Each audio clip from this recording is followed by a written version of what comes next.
Bonjour! Dans cette vidéo, je vais vous présenter en moins d'une minute une notion du contrôle budgétaire qu'on appelle l'écart sur quantité.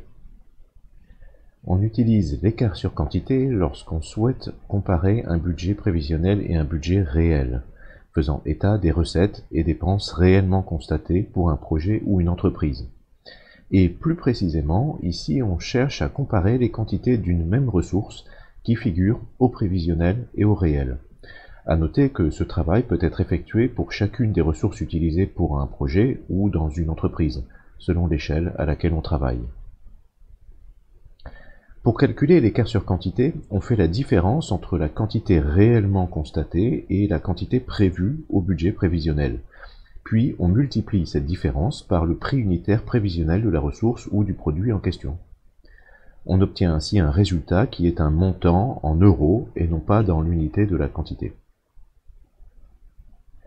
Alors, comment interpréter ce chiffre? Eh bien, on va d'abord regarder son signe et bien revérifier si on travaille sur une ressource consommée ou utilisée, ou bien sur un produit qui génère des revenus.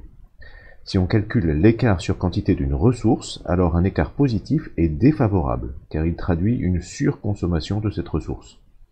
A l'inverse, si on travaille sur un produit, un écart positif est favorable, car il indique que les ventes ont été supérieures à ce qui était anticipé. Enfin, il faut garder à l'esprit que, comme dans toute comparaison, il est intéressant de considérer l'écart à la fois en valeur absolue et en valeur relative. Cela évitera de s'arrêter trop longuement sur des valeurs peu significatives ou encore de survoler trop rapidement des valeurs cruciales. Maintenant, c'est à vous de jouer.